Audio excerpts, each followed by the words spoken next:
नमस्कार विद्यार्थी मित्रों, आज हम कक्षा 8 में इकाई 3 मत बांटो इंसान को इस काव्य के स्वाध्याय के प्रश्नों को हल करेंगे।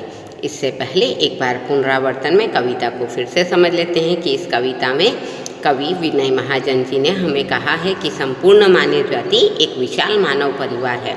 सभी मनुष्य समान हैं। प्रकृति ने सबको एक जैसा बनाया है। वह सबके साथ एक जैसा व्यवहार करती है, पर बड़े दुख की बात है कि लोगों ने आपस में भेदभाव की दीवारें खड़ी कर ली हैं। इन्हीं भेदभावों के कारण दुनिया में अनेक प्रकार के संघर्ष होते रहते हैं। इस कविता में कवि ने हमें सबके साथ भेदभाव भूलकर मिलजुल कर रहने की सीख दी है। अब हम चलते हैं इसके स्वाध्याय के प्रश्नों की ओर। पहला प्रश्न है कि कविता के अनुसार अब तक किन चीज़ों का बंटवारा हो चुका है। तो यहाँ पर इसके उत्तर में हम लिखेंगे कि कविता के अनुसार अब तक मंदिर, मस्जिद, गिरजाघर इन सभी के रूप में भगवान का बंटवारा हो चुका है। अलग अलग देशों के रूप में धरती को भी बांट लिया गया है और सागर भी अलग अलग महासागरों के रूप में बंट चुका है। दूसरा प्रश्न है किसकी मुस्कान को कोई रौंद नहीं पाएगा। रौंदना यानी कुचलना यानी नष्ट करना। तो सर्वत्र समानता, सर्वत्र यानी सभी जगह समानता का भाव फैलने पर लोगों में परस्पर अपनत्व की खुशी होगी।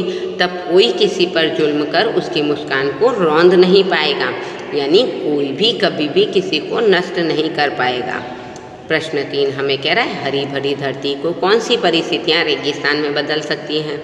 तो वर्षा के लगातार अभाव और भूकंप के तेज झटके धरती की हरियाली नष्ट कर सकते हैं।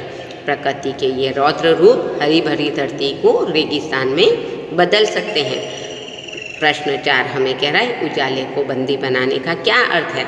तो यहाँ पर इसके उत्तर में हम लिखेंगे कि उजाले को बंदी बनाने का अर्थ है उसे अपने अधिकार में रखना। इसलिए बिजली की रोशनी अभी धनवानों में ही के घरों में ही दिखाई देती है। गरीब की झोंपड़ियों में अभी तक उजालों का कोई नामो निशान नहीं है। प्रश्न 5 हमें कह रहा है कि यह कविता हमें क्या संदेश देती है। तो यह कविता विश्व के लोगों को सभी तरह के भेदभाव भूलकर मेल मिलाप से एक साथ रहने की सीख देती है। इस प्रकार यह कविता हमें विश्व बंधुत्व का संदेश देती है। प्रश्न 2 हमें कह रहा है कि निम्नलिखित शब्दों को शब्दकोश के क्रम में लिखिए। प्यासी, आंगन, सागर, इंसान, वितान, ऊपर, रेगिस्तान, मंजिल, घाटी, गिरजाघर, मुस्कान, चट्टान, उदास, बंदी। अब हम इन्हें शब्दकोश के क्रम में लिखेंगे जो कि कुछ इस प्रकार से है। आंगन, इंसान, उदास, ऊपर, गिरजाघर, घाटी, चट्टान, प्यासी, बंदी, मंजिल, मुस्कान, रेगिस्तान, वितान, सागर। प्रश्न 3 हमें कह रहा है आज के इस आधुनिक परिवेश में संयुक्त परिवार की जगह एकल परिवार ने ले ली है। संयुक्त परिवार यानी ऐसे परिवार जहाँ पर दादा, चाचा, पिताजी और ताऊ जी ये सब लोग मिलजुल कर एक ही घर में रहते थे।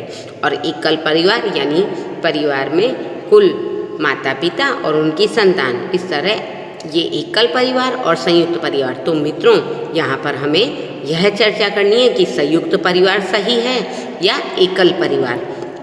तो चर्चा के मुख्य बिंदु मैंने कुछ इस प्रकार से लिख दिए हैं कि समय के अनुसार जो परिवर्तन होते हैं वे अच्छे ही होते हैं। आज संयुक्त परिवार बूढ़े व्यक्ति की तरह ही बूढ़े और अनुपयोगी हो गए हैं।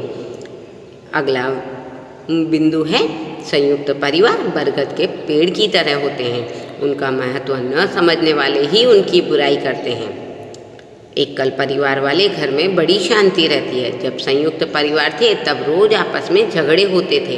पुरुष खर्च के बारे में और महिलाएं काम के बारे में झगड़ती थी। बच्चे शांति से पढ़ भी नहीं सकते थे। अगला बिंदु है पर संयुक्त परिवार में बच्चों के चरित्र ठीक बने रहते हैं। एकल परिवार बच्चों के चरित्रों को बिगाड़ने में जिम्मेदार है। संयुक्त परिवार में सहयोग की जो सुविधा होती है वह एकल परिवार में संभव नहीं है, परंतु परिवार की शांति और आर्थिक दृष्टि से समय की मांग एकल परिवार है। तो यहाँ पर हम निष्कर्ष पर पहुँचते हैं कि एकल परिवार ही अभी सर्व उपयुक्त है। अगला प्रश्न हमें कह रहा है कि अपूर्ण काव्य को पूर्ण कीजिए।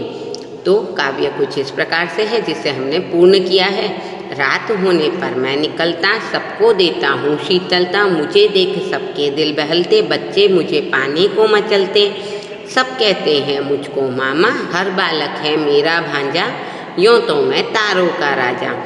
और इसका उत्तर क्या है? चंदा मामा। तो मित्रों, आज हमने काव्य मत बांटो इंसान को, जिसके कवि विनय महाजन हैं, इस काव्य के स्वाध्याय को पढ़ा, समझा और हल किया। धन्यवाद।